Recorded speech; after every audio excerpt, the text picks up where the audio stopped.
Hello everyone. तो जैसा कि बिहार पुलिस नई भर्ती 2023 का जो आया है 21,391 पोस्ट पे, तो इसका जो एग्ज़ाम है वो 1 अक्टूबर से कंडक्ट कराया जाएगा और इस समय में पूरा सिलेबस को ख़त्म कर पाना बिल्कुल ही नामुमकिन है, क्योंकि अब आपको मात्र 15 दिन ही समय बचा है और इसी 15 दिन में आपको जो भी महत्वपूर्ण प्रश्न आपको लग रहा है उसको एक नज़र देख लेना है। तो इसी के अकॉर्डिंग यहाँ कुछ मैं प्रश्न लेकर आया हूँ जो कि एस के झा सर द्वारा कुछ नोट्स है और उसी नोट्स से मैं कुछ प्रश्न आपको कवर कराने वाला हूँ। और वो जो ऐसा प्रश्न है कि जो आपको वन लाइनर क्वेश्चन है, आपके दिमाग में डायरेक्ट ये जो है हिट कर जाएगा।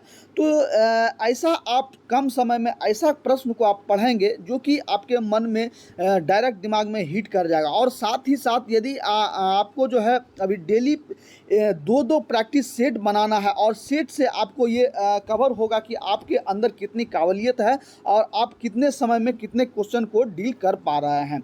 तो इससे एक फ़ायदा होगा। और दूसरा जो आपको है, कम से कम जो है जो क्विज होता है यानी कि ग्रुप डिस्कशन होता है, ग्रुप डिस्कशन पे भी आपको ध्यान देना है, क्योंकि ग्रुप डिस्कशन में सुनने से ज़्यादा याद होता है। तो इस तरह से आपको जो भी वहाँ क्वेश्चन आपस में डिस्कस करेंगे तो वो डायरेक्ट आपके माइंड में सेट हो जाएगा। तो वही क्वेश्चन जब परीक्षा हॉल में वो क्वेश्चन आएगा तो आपका जो माइंड है डायरेक्ट हिट करेगा कि ओ ये मैंने तो क्वेश्चन पढ़ा है। तो इससे बहुत सारा आपको फ़ायदा मिलेगा।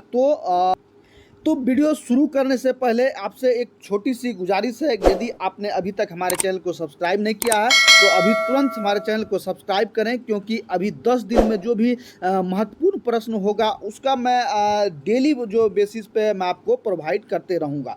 तो चलिए सबसे पहले वीडियो को शुरू करते हैं। तो चलिए सबसे पहला सवाल देखते हैं कि संथाल का संबंध किससे है। यानी कि संथाल विद्रोह जो हुआ था वो सबसे प्रथम विद्रोह जो है जनजातियों के द्वारा यानी मूल निवासियों द्वारा विद्रोह किया जाता गया था। तो इससे जनजाति विद्रोह के नाम से भी जाना जाता है। तो ये क्लियर हो गया कि संथाल का संबंध किससे है, जनजातीय विद्रोह से। तो दूसरा क्वेश्चन आपको यहाँ दिया गया है कि डिप्रेशिएट क्लासेस लीग जो है यानी कि वंचित वर्ग से संबंधित है, ये इसकी स्थापना जो है किसके द्वारा किया गया था। तो इसकी स्थापना जो है ज्योतिबा फूले द्वारा किया गया था। अगला क्वेश्चन है कि पीटी उषा का संबंध जो है किस खेल से संबंधित है। यानी कि पीटी उषा जो थे उसका संबंध किससे है, वो एथलेटिक्स से उनका संबंध है। और अगला सवाल देखिए कि 1972 में टेनिस की गेंदों के लिए कौन सा रंग चुना गया था ताकि वे आसानी से टेलीविज़न पर दिख सके। तो इसके लिए आपका सही आंसर हो जाएगा पीला। यानी कि टेनिस बॉल से जो खेला हो रहा था उसको स्पष्ट रूप से दिखाई देने के लिए, क्योंकि पहले जो भी कलर टीवी तो था नहीं उस समय, जो है सादा टीवी चलता था, तो उसमें जो स्पष्ट रूप से दिखाई देने के लिए पीला रंग को चुना गया था। अगला क्वेश्चन देखिए कि प्रथम भारतीय नोबेल पुरस्कार विजेता ने किस वर्ग में पुरस्कार जीता था। पहला जो भारत का नोबेल पुरस्कार जीता गया था वो साहित्य के क्षेत्र में पहला नोबेल मिला था। अगला क्वेश्चन देखिए कि अशोक के स्तंभ पर अशोक चक्र के नीचे कौन सा शब्द उत्कीर्ण है। जो आपने अशोक चक्र देखते हैं तो अशोक स्तंभ में जैसे 3 मुंह वाला शेर होता है, इसके बाद ये जो आपने देखे होंगे तो यहाँ कुछ रहता यहाँ जो नीचे रहता है यहाँ क्या कुछ लिखा गया है, तो इसमें लिखा गया है सत्यमेव जयते। अगला क्वेश्चन देखिए कि राज्यसभा के अध्यक्ष का कार्य दो बार के लिए किसने संभाला था। तो इसका सही आंसर हो जाएगा डॉक्टर एस राधाकृष्णन ने। और राज्यसभा के पहला अध्यक्ष कौन थे। आपको यदि पूछा जाएगा कि राज्यसभा के प्रथम अध्यक्ष कौन थे तो इसका भी सही आंसर हो जाएगा डॉक्टर एस राधाकृष्णन। अगला क्वेश्चन है कि टीआरपी का पूर्ण रूप क्या है। जैसे कि आपने देखे होंगे टेलीविज़न पे टीआरपी के बारे में बताया था, तो टीआरपी का फुल फॉर्म क्या होता है, तो टेलीविज़न रेटिंग पॉइंट। इसका फुल फॉर्म क्या हो जाएगा, टेलीविज़न रेटिंग पॉइंट। अगला क्वेश्चन देखिए कि राष्ट्रीय विकास परिषद की अध्यक्षता करने वाले कौन हैं। तो राष्ट्रीय विकास परिषद की अध्यक्षता कौन करता है? तो आपका हो जाएगा भारत के प्रधानमंत्री। दूसरा अगला सवाल है कि दूधसागर, हुंडरा और चित्रकूट किसके नाम हैं? यानी कि दूधसागर और हुंडरा और चित्रकूट किसके नाम हैं? तो ये सभी जलप्रपात के नाम हैं।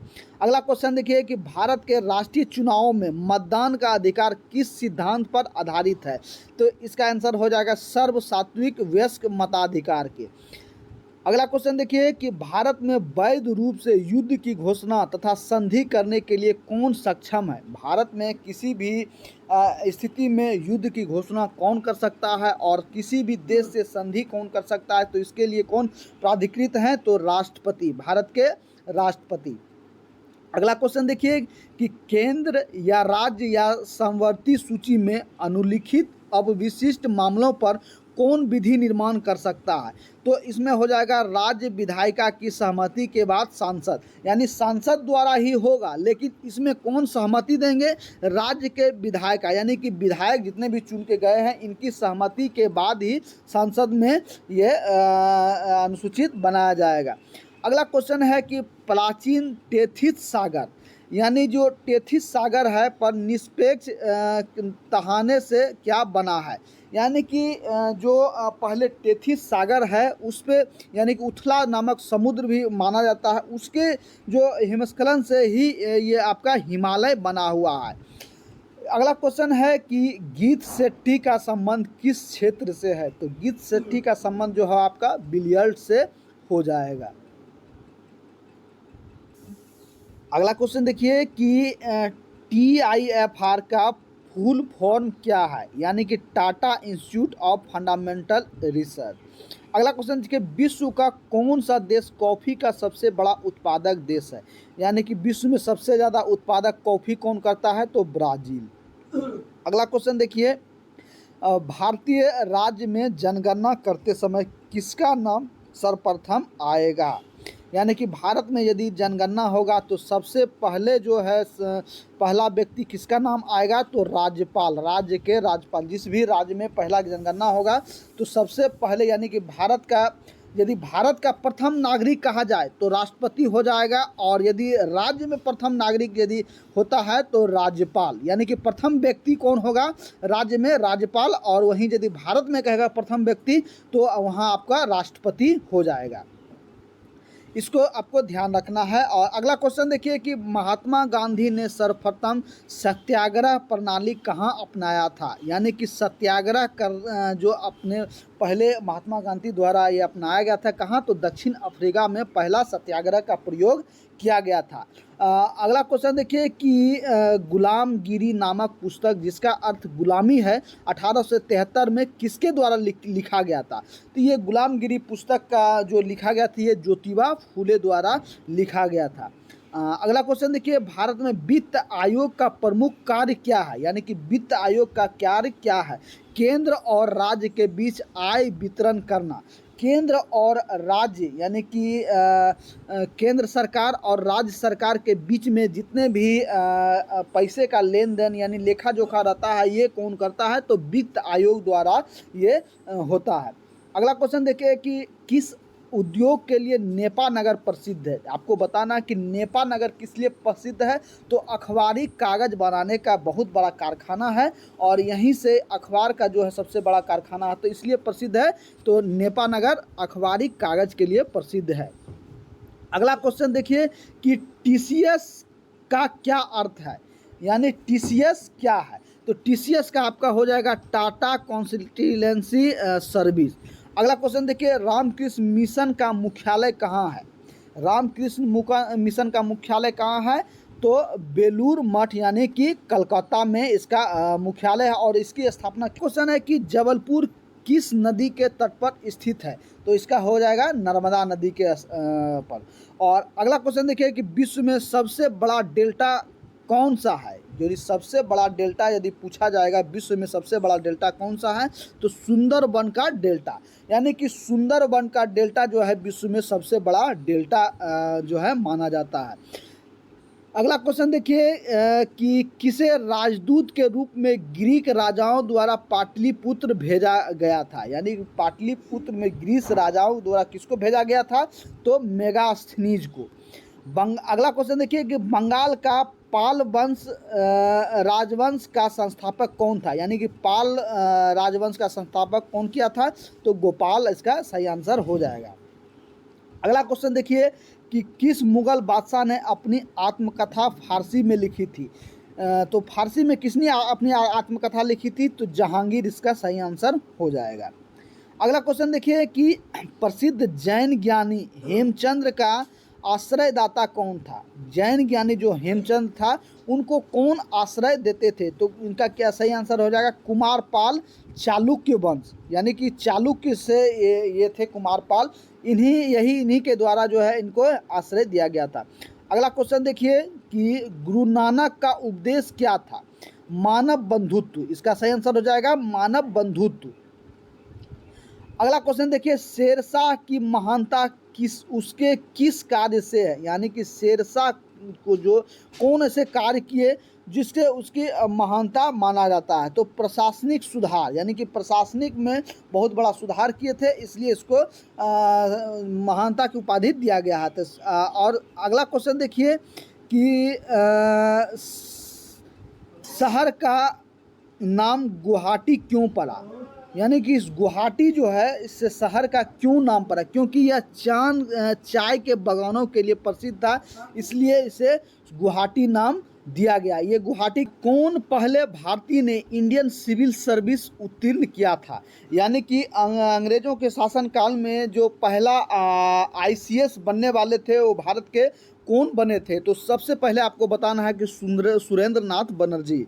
और दूसरा क्वेश्चन है राम प्रसाद बिस्मिल किस कांड से जुड़े हुए थे, राम प्रसाद बिस्मिल जो फंसे थे वो काकोरी बम कांड से जो है इसमें आपका हो जाएगा। तो इसके साथ ही अगला क्वेश्चन आप देखिए कि सिंधु घाटी के लोगों की मुहर में किस भगवान की प्रकृति का मुद्रण किया गया था, सिंधु घाटी सभ्यता में जो भी मुहर थे या भी जो भी खुदाई में मिला था उनमें कैसा क्या कुछ दिया गया था उसके बारे में भी कुछ सवाल दिए गए हैं। जैसे कि सिंधु घाटी सभ्यता में जो मुहर मिला था उसमें कौन से भगवान की मूर्ति मिली थी, तो इसमें है पशुपति की मूर्ति मिली थी। और उसके साथ ही अगला क्वेश्चन है कि हड़प्पा की खुदाई में प्राप्त नृत्य मुद्रा में लड़की की विख्यात आकृति किस धातु की बनी हुई थी, यानी कि जो खुदाई में प्राप्त हुआ था एक लड़की की जो मूर्ति मिला था वो बताना है आपको कौन से धातु का बना था, तो ये कांस्य धातु की बना हुआ था।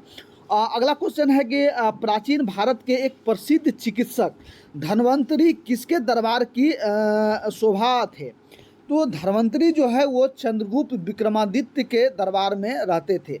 अगला प्रश्न है कि किसने भारत में पारसियों का मशहूर पर्व नवरोज की शुरुआत की थी, भारत में पारसियों का जो पर्व नवरोज होता है उसका शुरुआत किसने किया था, तो बलबन ने किया था।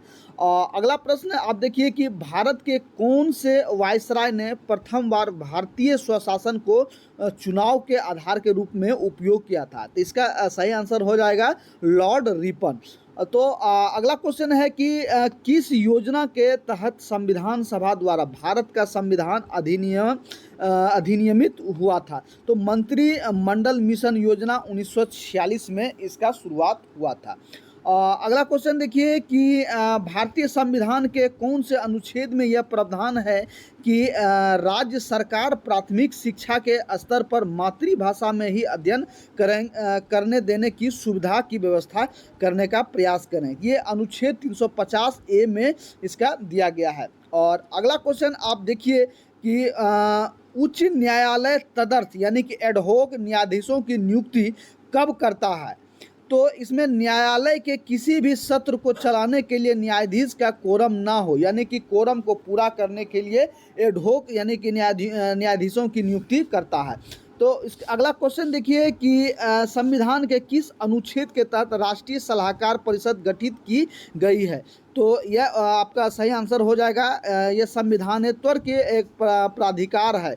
अगला क्वेश्चन आप देखिए कि तमिलनाडु तट पर ग्रीष्म और शीत ऋतु दोनों में वर्षा क्यों होती है, तो ग्रीष्म ऋतु में आपका सही आंसर हो जाएगा कि दक्षिण पश्चिम में वर्षा और शीत ऋतु में उत्तर पूर्वी व्यापारिक हवाओं के कारण जो है वर्षा होता है। अगला क्वेश्चन देखिए कि भारत और चीन के मध्य की जो सीमा है वो कौन सी सीमा रेखा है। तो भारत और चीन के जो बीच में सीमा रेखा है वो मैकमोहन सीमा रेखा है। अगला क्वेश्चन देखिए कि हिंदू पुराणों के अनुसार ब्रह्मा ने अग्नि, वायु और रवि से किसका सृजन निर्माण किया गया है। तो त्रिपुरा का निर्माण हुआ है। तो अगला क्वेश्चन देखिए कि 15 अगस्त 1947 को जवाहरलाल नेहरू ने किस स्मारक पर से भारतीय राष्ट्रीय झंडा फहराया था। तो आपका आंसर हो जाएगा लाल किला। अगला क्वेश्चन देखिए कि दिल्ली सल्तनत का कौन सा शासक मोहम्मद गोरी का दास था। दिल्ली सल्तनत का कौन सा शासक मोहम्मद गोरी का दास था। तो कुतुबुद्दीन ऐबक का। अगला क्वेश्चन देखिए कि सिकंदर के आक्रमण के समय कौन सा राजवंश उत्तर भारत पर शासन कर रहा था। कि जिस समय सिकंदर जो भारत पर आक्रमण किया था और उत्तर भारत में कौन सा राजवंश जो है शासन कर रहे थे। तो नंदा वंश। कौन सा वंश था। नंदा वंश शासन कर रहे थे। अगला क्वेश्चन देखिए प्लासी के युद्ध में रॉबर्ट क्लाइव के नेतृत्व में ईस्ट इंडिया कंपनी ने किसको हराया था। तो इसका सही आंसर हो जाएगा सिराजुद्दौला। अगला क्वेश्चन देखिए दिल्ली के लाल किले में मोती मस्जिद का निर्माण किसने करवाया था।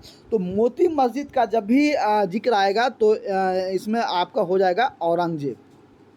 तो ये कहाँ है। तो दिल्ली में। अगला क्वेश्चन देखिए कि दक्षिण भारतीय मंदिर की वास्तुकला की मुख्य विशेषता क्या है। दक्षिण भारत की जितने भी वास्तुकला से संबंधित है कि जो भी मंदिर मस्जिद या यानी कि मकान का जो निर्माण होता है ये वास्तुकला के आधार पर ही निर्माण होता है। तो इसमें क्या की व्यवस्था था। तो गोपुरम की नींव में ये बना था।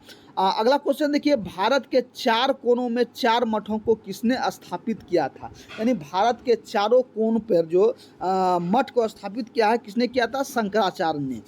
अगला क्वेश्चन देखिए कि अहोम्स का मुगलों के विरुद्ध लड़ा गया प्रथम युद्ध कौन था। तो इसका सही आंसर हो जाएगा सराय घाट। सराय घाट पुल का निर्माण किस वर्ष हुआ था। तो सराय घाट पुल का निर्माण आपको बताना है कि 1952 ईस्वी में हुआ था। अगला क्वेश्चन है कि असम में शैलकुची किसके लिए प्रसिद्ध है। असम में जो शैलकुची है वो रेशम उद्योग के लिए प्रसिद्ध है। अगला क्वेश्चन देखिए कि किस शहर को स्कॉटलैंड ऑफ द ईस्ट कहा जाता है। यानी कि भारत का स्कॉटलैंड एक नाम से भी जाना जाता है। तो इसको क्या कहेगा। शिलोंग को। क्या आंसर हो जाएगा शिलोंग। अगला क्वेश्चन देखिए कि भारतीय रेलवे का अधिकतम राजस्व कहाँ से मिलता है। यानी कि भारतीय रेलवे में जो सबसे ज़्यादा पैसा आता है वो कहाँ से आता है।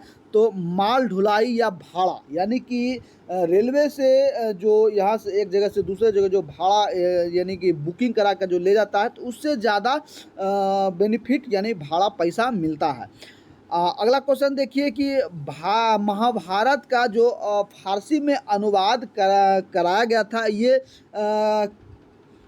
जो इसका नाम क्या है। यानी कि महाभारत का जो फारसी में अनुवाद हुआ है उसका नाम क्या है। तो रजनामा। यानी कि रजनामा में ही महाभारत का फारसी में अनुवाद हुआ है। अगला जो देखना है कि महत्वपूर्ण जो भी टॉपिक है उसी को मैं सिलेक्ट कर रहा हूं और उसी को आपको एक बार एक नज़र आपको देख लेना। तो सबसे पहले देखिए कि 1857 के जो विद्रोह हुए थे वो कहां कहां हुए थे, इनका केंद्र कहां था और उनके नेता कौन थे और ये कब घटना घटा था। तो इससे भी कुछ प्रश्न पूछा जाता है, इस पर आपको भी ध्यान देना है। तो सबसे पहले जो देखिए कि 1857 का जो विद्रोह हुआ था जो दिल्ली में इसका केंद्र था और दिल्ली में जो हुआ था उसका नेतृत्व कौन किया था। तो इसमें आपको बताना है कि बहादुर शाह जफर और बख्त खान ने इसका नेतृत्व किया था और 11 मई 1857 को यह विद्रोह हुआ था। इसके साथ ही आपसे पूछा जाएगा कि कानपुर 1857 में कानपुर में जो विद्रोह हुआ था उनका नेतृत्व कौन किया था। तो इसमें हो जाएगा नाना साहब और तात्या टोपे।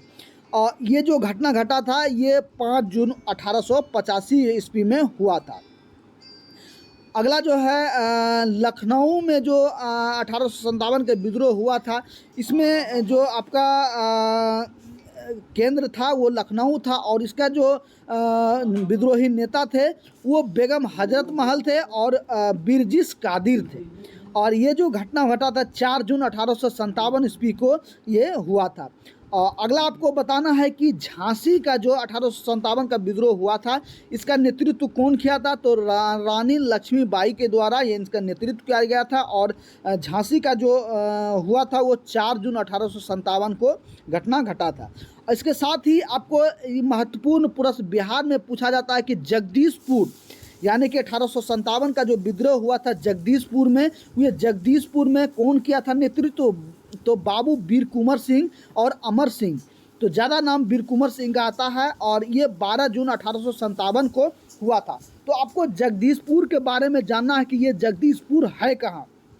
तो जगदीशपुर आपको बिहार के आरा जिला में एक जगदीशपुर जगह है और वहीं जगदीशपुर क्षेत्र में ही ये 1857 के विद्रोह के समय में जगदीशपुर जगदीशपुर के जो राजघराने एक तरह से माना जाए, यानी कि उस समय ज़मींदारी प्रथा थी। तो ज़मींदारी प्रथा में एक तरह से इनको एक राजघराना के रूप में माना जाता है, बहुत बड़े ज़मींदार थे। तो वहीं से बाबू वीर कुंवर सिंह के द्वारा जो 1857 में अंग्रेज़ों के विरुद्ध विद्रोह हुआ था, तो इनका जो नेतृत्व किया था तो बाबू वीर कुंवर सिंह और इनका सहयोगी अमर सिंह जो है ये किया गया था। और ये जो घटना घटा था 12 जून 1857 ईस्वी को घटाया ये हुआ था। तो इससे लगातार प्रश्न पूछा जाता है कि यानी कि जो आपको बिहार नहीं पूछेगा लेकिन डायरेक्ट पूछेगा कि जगदीशपुर का जो विद्रोह हुआ था ये इसका नेतृत्व कौन किया था। तो आपको याद रखना है कि जगदीशपुर का जो भी नेतृत्व किया था वो बाबू वीर कुंवर सिंह और इसके सहयोगी अमर सिंह के द्वारा। अगला क्वेश्चन है कि फैजाबाद से जो 1857 का विद्रोह हुआ था उसका नेतृत्व कौन किया था, तो मौलवी अहमदुल्ला ने किया था। और इसका जो हुआ था वो जून 1857 ईस्वी में इसका घटना घटा था। और इसके साथ ही इलाहाबाद में जो 1857 का विद्रोह हुआ था तो इसमें कौन भाग लिया था, यानी कि इनका विद्रोही नेता कौन थे, तो इसका हो जाएगा आपका लियाकत अली। और ये भी घटना जो 1857 में हुआ था। अगला जो आपको दिया जा रहा है इसमें बरेली की आपको बताना है कि बरेली में जो हुआ था इसमें बरेली का नेतृत्व कौन किया था, तो खान बहादुर के द्वारा नेतृत्व किया गया था। और जो घटना घटा था ये जून 1857 में घटना घटा था।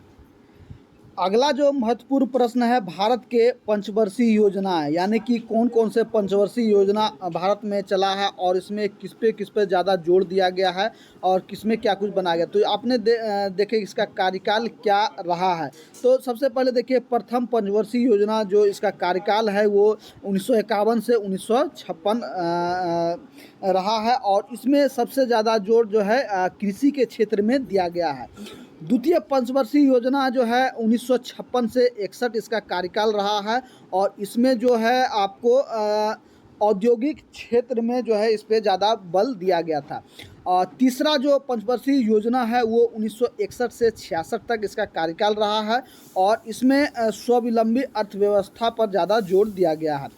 चौथा आप देखेंगे चौथा पंचवर्षीय योजना जो है इसमें जो है 1969 से 74 तक इसका कार्यकाल रहा है और इसमें आत्मनिर्भरता की प्राप्ति पर जोर दिया गया है। पाँचवा आपका जो पंचवर्षीय योजना है इसका कार्यकाल जो है 1974 से 1979 तक रहा है और इसमें गरीबी उन्मूलन पर ज़्यादा जोर दिया गया है। तो आपको जो एग्ज़ाम में है जो ज़्यादा से ज़्यादा आपको ये जो आप देख पा रहे हैं कि ये अवधि यानी कि किस पंचवर्षीय की योजना की कब तक अवधि है, इससे ज़्यादा क्वेश्चन बार बार रिपीटेड क्वेश्चन पूछा जाता है। इस पर आपको लगातार एक बार फोकस कर लेना है और इसके साथ ही इनके जो कि प्राथमिकता थी किन पर जोर दिया था इस पर भी आपको ध्यान देना है। अगला आप देखिए कि जो छठी पंचवर्षीय योजना है इसका कार्यकाल कितने से कितने तक रहा है, तो इसका 1980 से 85 तक कार्यकाल रहा है और इसमें रोजगार सृजन पर बल दिया गया, यानी कि रोजगार को ज़्यादा से ज़्यादा बढ़ावा दिया जाए। और अगला जो सातवां पंचवर्षीय योजना है 1985 से 90 तक इसका कार्यकाल रहा है और इसमें आत्मनिर्भर अर्थव्यवस्था पर जोर दिया गया है। अगला जो है 8वां पंचवर्षीय योजना है और इसमें इसका जो कार्यकाल है 1992 से 97 तक रहा है और इसमें कृषि एवं विकास पर ज़्यादा जोर दिया गया है। अगला देखिए कि 9वीं पंचवर्षीय योजना जो है ये 1997 से 2002 तक रहा है और इसमें न्यायपूर्ण वितरण पर ज़्यादा जोर दिया गया है। और अगला जो पंचवर्षीय योजना है 10वीं पंचवर्षीय योजना, ये 2002 से 2007 तक इसका कार्यकाल रहा है और सामाजिक न्याय एवं समानता पर ज़्यादा बल दिया गया है। अगला जो 11वीं पंचवर्षीय योजना है तो इसमें 2007 से 2012 तक जो है इसका कार्यकाल रहा है और इसमें तीव्र एवं समावेशी विकास का योजना दिया गया है कि कितने से ज़्यादा से ज़्यादा जो है समाज का, देश का विकास हो। अगला जो 12वीं पंचवर्षीय योजना है ये 2012 से 17 तक इसका कार्यकाल रहा है और अभी जो त्वरित समावेशी एवं विकास पर इसका जो है उस पर बल दिया गया है। और इसके साथ ही 13वीं पंचवर्षीय योजना का कार्यकाल जो है आपका 17 से 22 रहा है और इसमें जो है आर्थिक जीवन में सुधार लाने का लक्ष्य रखा गया है।